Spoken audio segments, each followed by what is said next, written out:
sepeda.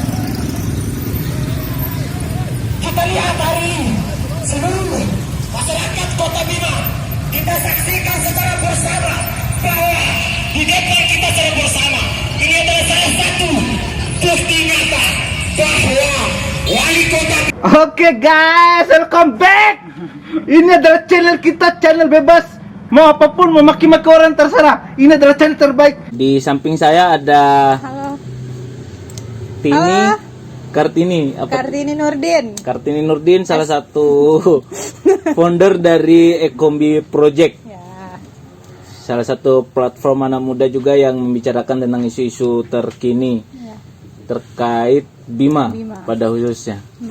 Gimana kabar? Sehat? Alhamdulillah baik abang. Sehat. Gini Tin, beberapa minggu kemarin terjadi aksi demonstrasi di Kota Bima. Kota Bima ya, yang mengeluhkan terkait kekurangan air bersih. Kira-kira tanggapan dari Tini terkait itu gimana?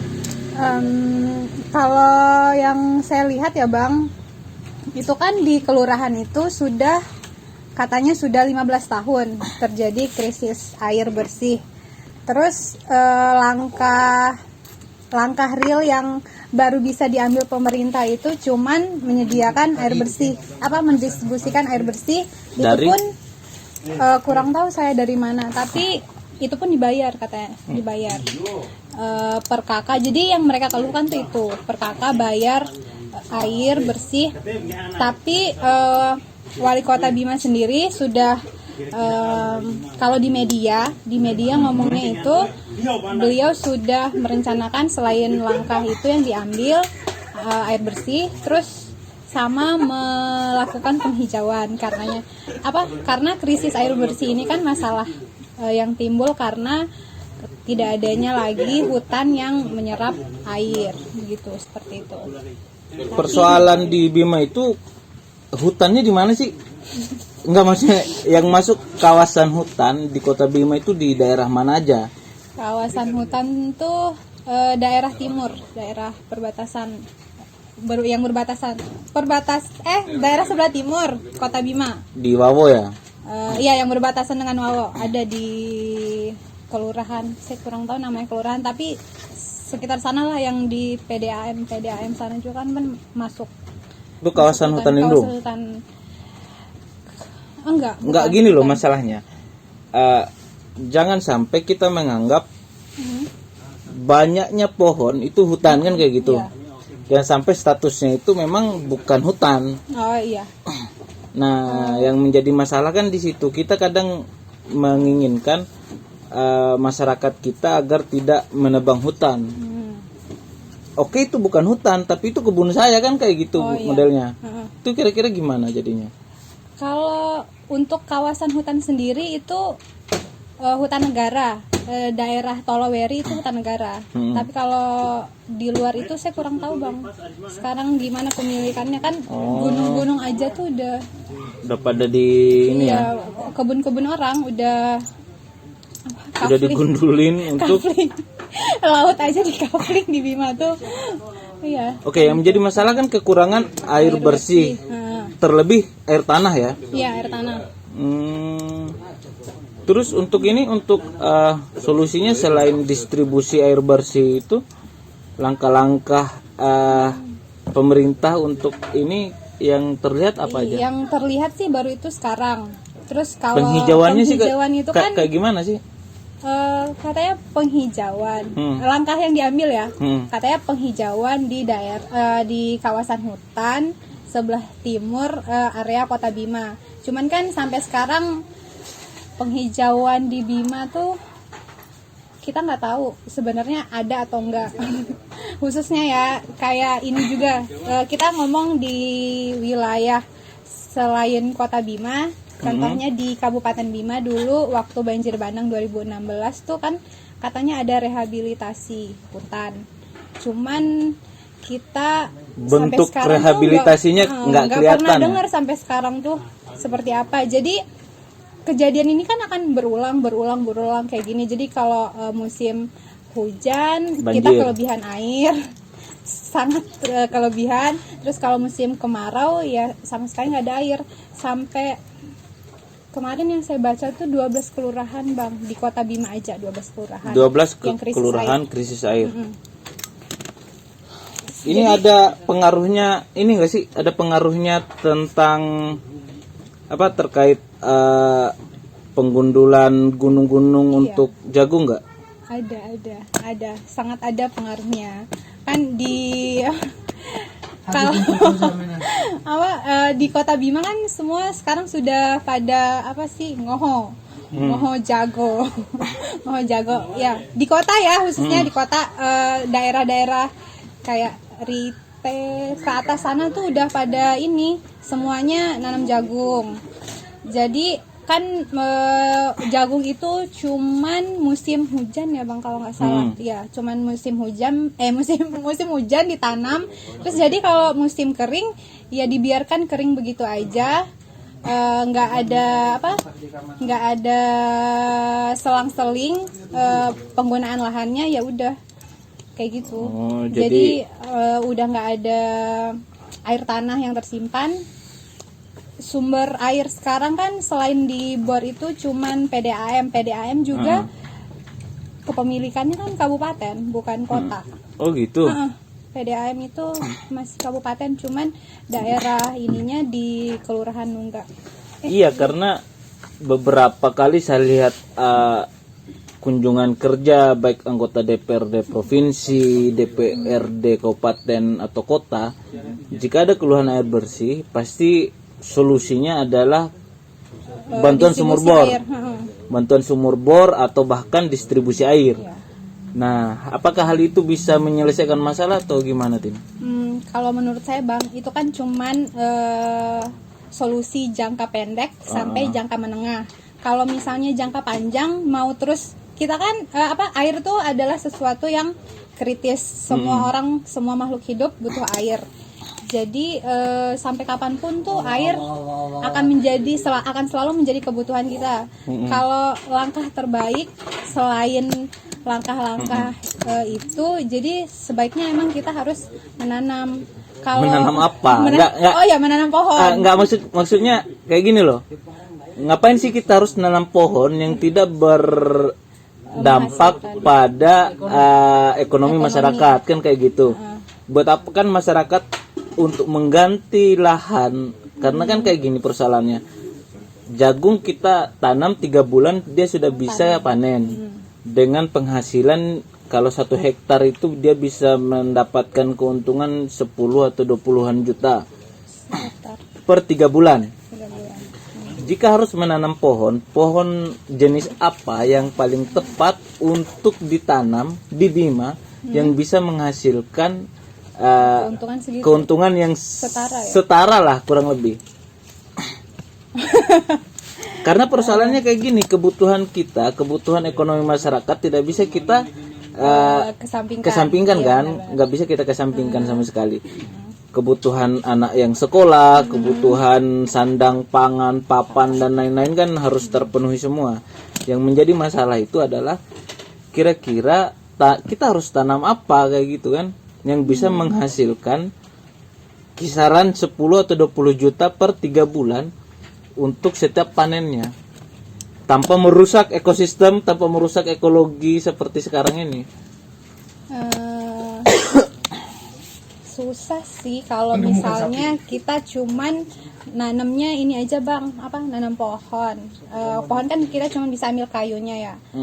Kalau misalnya pakai teknik, kalau yang saya lihat kalau kita pakai teknik agroforestry mungkin bisa.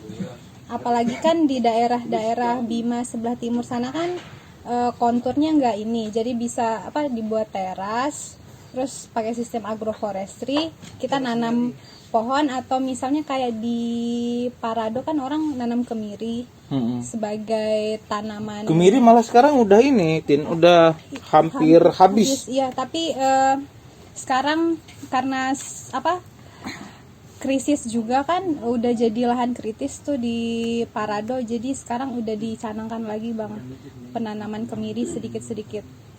Nah, kayak gitu maksudnya.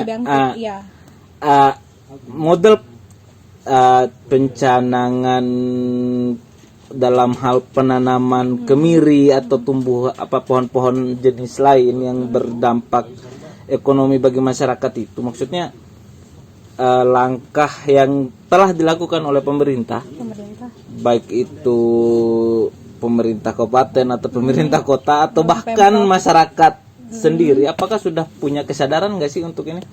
Belum. Sebenarnya masyarakat kita tuh butuh edukasi yang lebih. Sebenarnya kita nanam pohon itu bukan cuma untuk menghasilkan kayu ya, bukan cuma hasil dari pohon tuh bukan cuma kayu. Banyak manfaat yang kita dapatkan dari pohon. Jadi sebenarnya ya dari pihak pemerintah sendiri harusnya tuh ngasih edukasi yang baik dan benar agar masyarakat kita nggak keliru. Jadi nanti bisa diterima misalnya beberapa saran bagaimana sistem pertanian yang baik untuk yang tidak merusak lingkungan itu seperti apa. Iya, yang jadi masalah kan kayak gitu. Datang pemerintah sosialisasi. Kamu bisa kasih apa sih kayak gitu kan jadinya.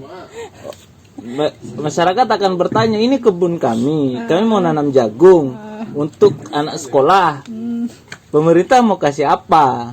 Apakah ada subsidi pendidikan untuk membantu masyarakat yang ada, atau ada model mata pencaharian lain selain membabat hutan itu kayak gitu. Nah itu yang saya lihat belum ada sih Tin sampai sekarang. Yang jadi masalah yang paling dasar itu sebenarnya ya karena itu kekurangan lapangan pekerjaan.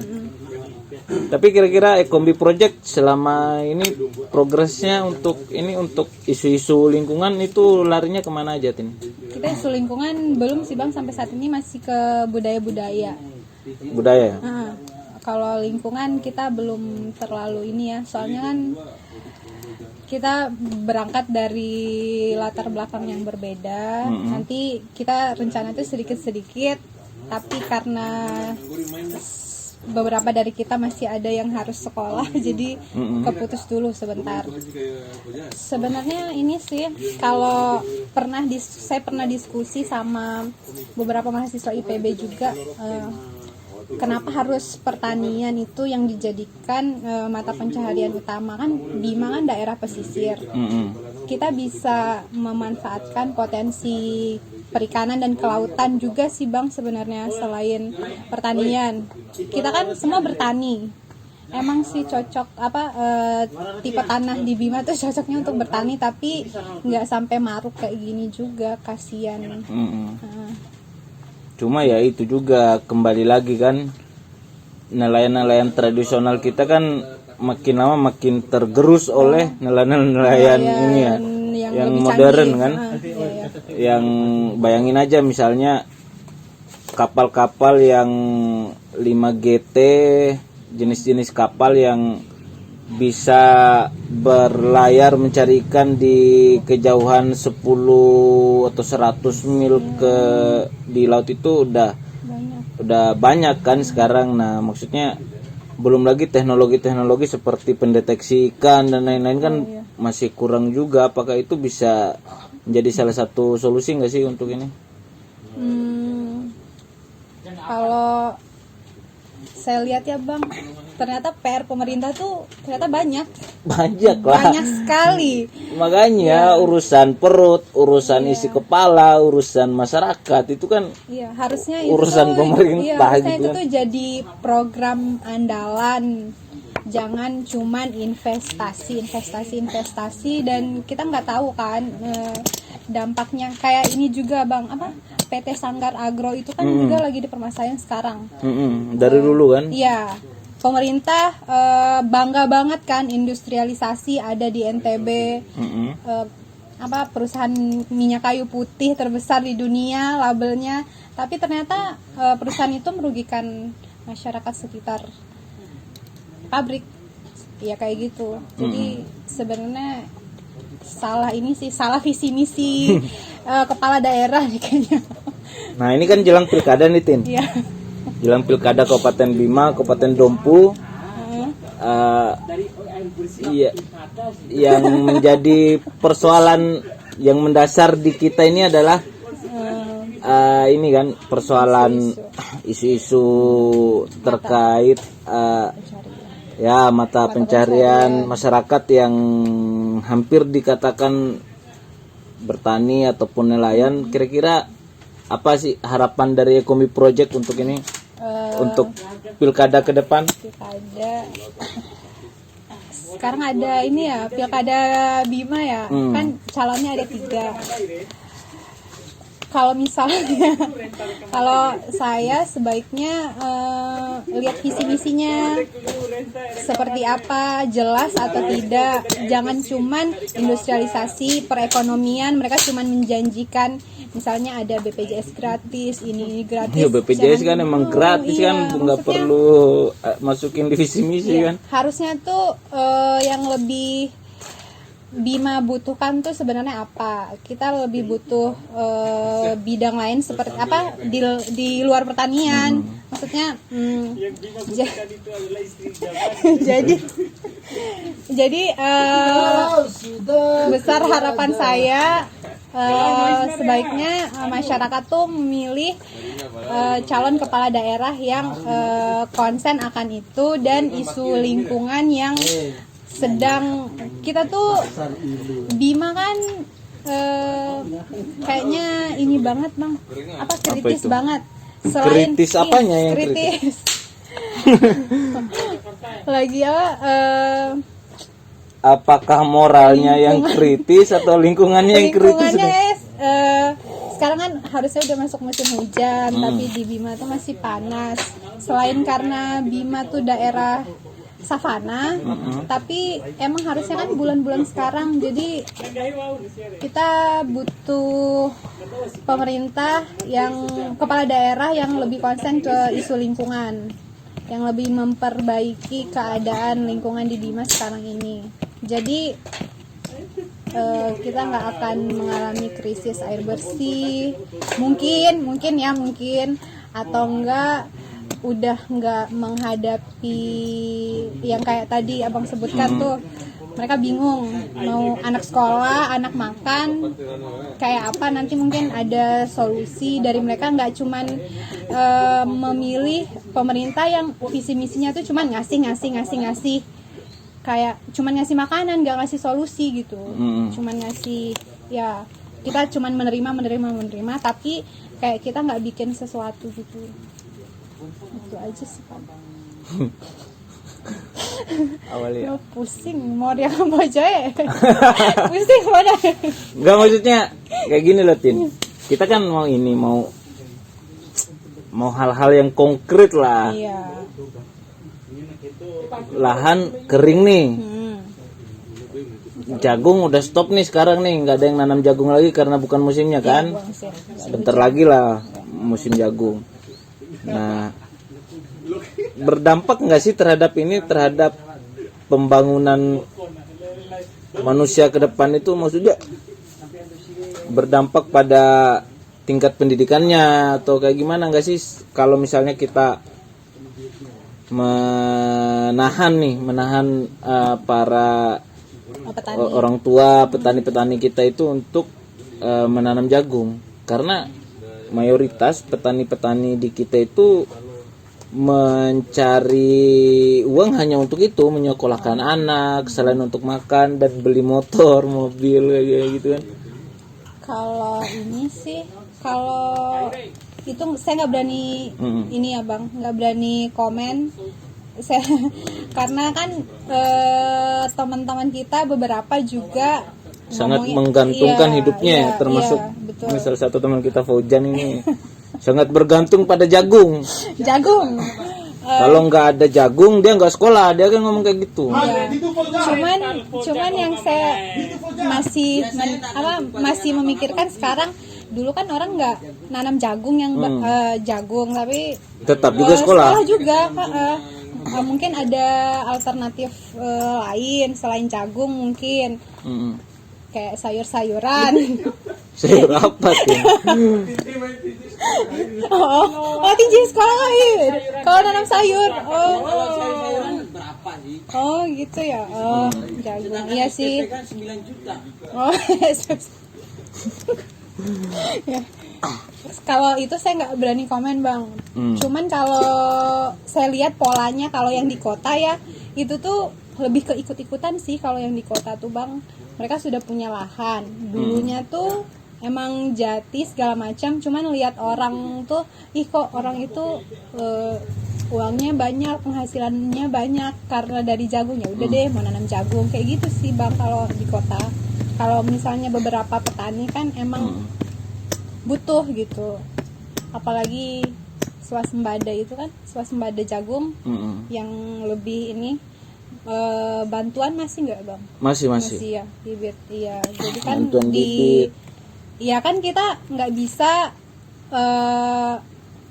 menyuruh petaninya berhenti, sedangkan mereka masih dari pemerintah sendiri masih ada ini, masih dikasih jalan gitu. Masih dikasih jalan kan nggak bisa juga. Selain persoalan air bersih nih, di Bima kira-kira yang menjadi masalah yang paling mengakar bagi masyarakat, khususnya kota lah. Ini kan di kota kan domisilinya, kira-kira apa tuh Tin? Kurangnya sumber daya. Kurangnya lapangan pekerjaan paling sih bang. Lapangan pekerjaan ya, lulusan-lulusan universitas, kampus-kampus di Bima itu pada bingung ya mau ngapain ya. Jadi kan kita mau pulang ngapain gitu kan. Iya, jadi nggak terlalu banyak lapangan pekerjaan. Terus mohon maaf nih.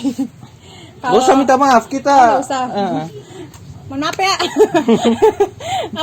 Kalau beberapa kita tuh lebih memilih kerja di instansi pemerintah.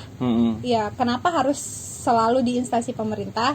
Terus tapi yang saya suka sekarang ini sih sudah banyak bermunculan pengusaha-pengusaha yang bisa membuka lapangan pekerjaan. Cuman kalau kayak untuk kita sarjana tuh kayaknya masih kurang deh. Nah, itu sih kerjaan sama apa ya? Mungkin edukasi kayak orang Bima tuh sebenarnya baik-baik. Orang Bima tuh sebenarnya baik-baik, cuman ya itu ada rada-rada apa ya? Apa? Kasar. Keras. Titis aku pehe. Ya apa ya? Temperamen gitu ya? Iya, jadi kita tuh misalnya kita lagi ngantri di tempat makan atau di kantor-kantor pemerintah kan, ada aja yang nyerobot antrian, atau mungkin dari kantor pemerintahnya itu sendiri kayak tidak melayani kita dengan baik tuh, itu SDM-nya lah harus diperbaiki. Ya SDM-nya. Selain Ya, lapangan itu sih. pekerjaan, Ya. kualitas ya. SDM-nya harus diperhatikan ya. Untuk Pak Wali Kota, Pak Lutfi, minta tolong ya Pak Lutfi, ini aspirasi dari rakyat jelata. Saya 8 bulan kemarin ke Bima. Ya 8 bulan. Ini aspirasi rakyat jelata, mohon untuk didengar. Jadi mungkin itu Tin ya. Iya bang. Jadi harapannya ya semoga lah ya untuk krisis air bersih ini bukan dengan mengobati dengan cara mendistribusikan air ya, tapi harus dipikirkan juga kenapa air tanah ini berkurang, karena pasti mata air kan habis kayak gitu. Jangan sampai kayak Jakarta lah. Bima kan belum ada pembangunan yang sangat signifikan, tapi malah udah krisis air bersih aja kan. 12 kelurahan. 12 kelurahan dari berapa? 16 ya? Kelurahan kurang tahu. Oke, demikian teman-teman, semoga bermanfaat untuk para pendengar. Jangan lupa like and subscribe ya channel ini. Kombi juga ya. Nanti Kombi Project juga bisa di follow di Instagramnya, nanti saya tulis di deskripsi. Lari ganteng. Lari ganteng. Lari ganteng juga mau. Oke, terima kasih. Assalamualaikum warahmatullahi wabarakatuh. Waalaikumsalam warahmatullahi wabarakatuh.